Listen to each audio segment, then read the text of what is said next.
네, 평택시의원 국회의원 김현정입니다.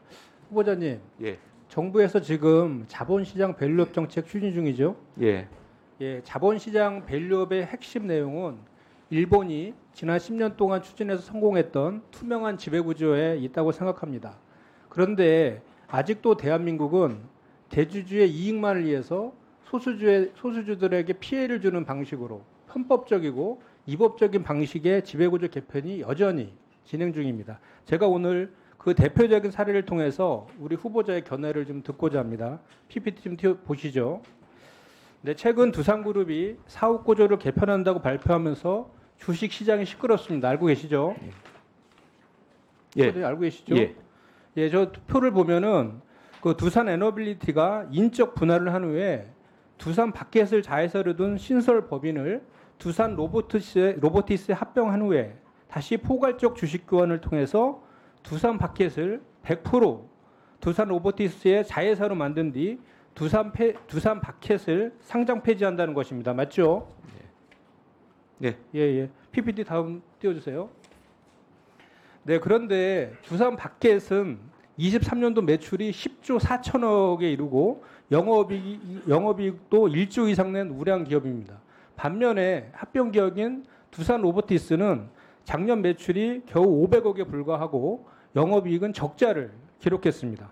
그럼에도 불구하고 두산 바켓 한 주당 두산 로보티스 0.63주의 비율로 합병을 합니다. 누가 봐도 상식적이지 않지 않습니까? 대답하세요. 상식적이지 않지 않습니까? 우량 기업과 그 적자 기업에 대해서 합병을 하는데 1대 0.63주로 소수주에게 피해 보는 방식으로 합병하는 게 상식적이지 않지 않습니까?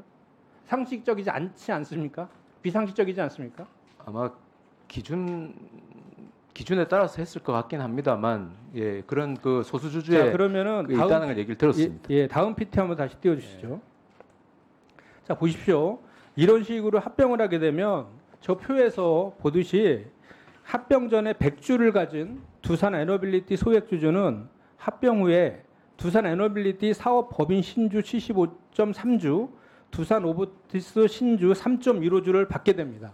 그렇게 되면 결과론적으로 두산 에너빌리티 소액주주들은 100주당 약 27만 1,000원의 손해를 보게 됩니다. 그러니까 이것이 가능한 이유에 대해서 제가 말씀드리려고 하는 것인데요. 바로 우리 자본시장법이 상장회사가 합병할 때에는 본질 가치를 무시하고 주가만을 기준으로 합병 비율을 정하도록 되어 있기 때문에 최대 주주가 이 법을 최대한 악용하고 있기 때문입니다.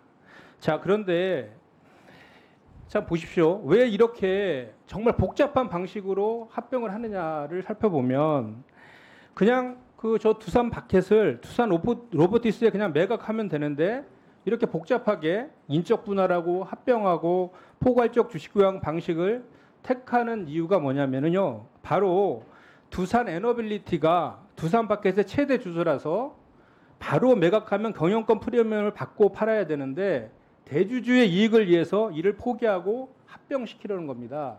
그러니까 다시 말해서 두산 에너빌리티 이사들은 이사의 충실 의무를 위반했기 때문에 배임죄로 처벌될 가능성이 대단히 높은 사안이라고 저는 생각합니다. 후보자님, 두산그룹이 지배구조 개편을 완성하려면 우선 금융감독원에 증권신고서를 내서 수리가 되어야 되죠. 예, 그리고 금감원은 증권신고서에 그 주요 사항에 대한 거짓 기재 표시가 있거나 또는 주요 사항에 대해서 기재하지 않았는지 여부를 심사하게 되어 있죠. 네, 예.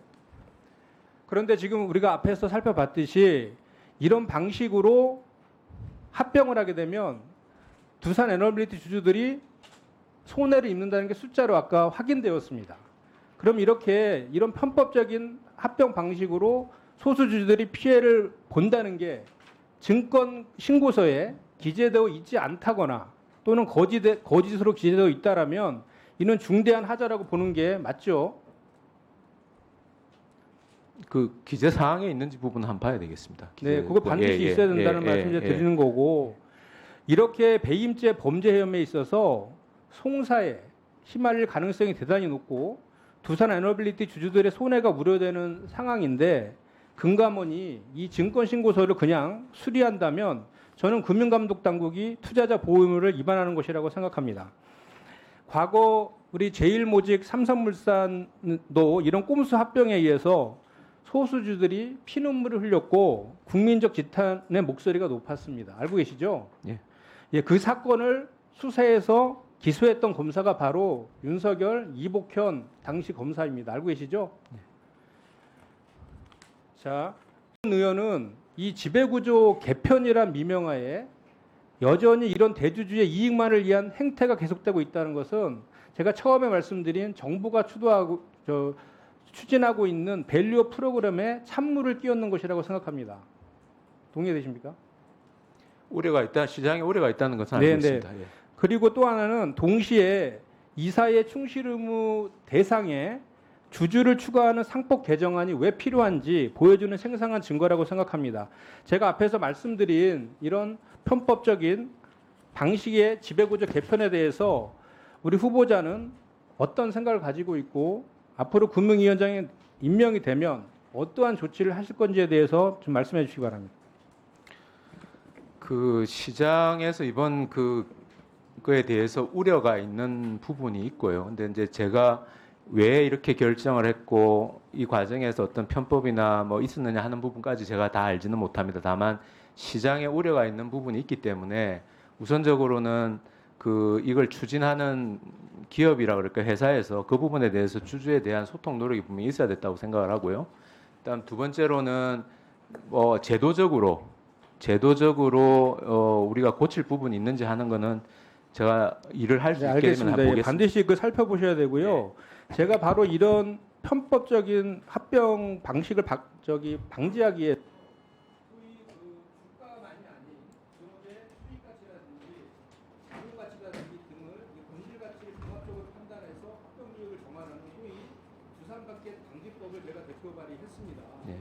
조금 전에 우리 후보자께서 말씀하신 그런 취지들을 잘 감안하셔갖고 과연 주식시장의 밸류업을 하기 위해서 어떤 조치가 필요한지에 대해서 고민해 보시고 이 정부가 자본시장 밸류업의 정책에 정말 진정성이 있다라고 하면 제가 대표란 법안에 대해서도 적극적으로 함께해 주시기를 제가 당부드리겠습니다. 자, 네, 감사합니다. 수고하셨습니다.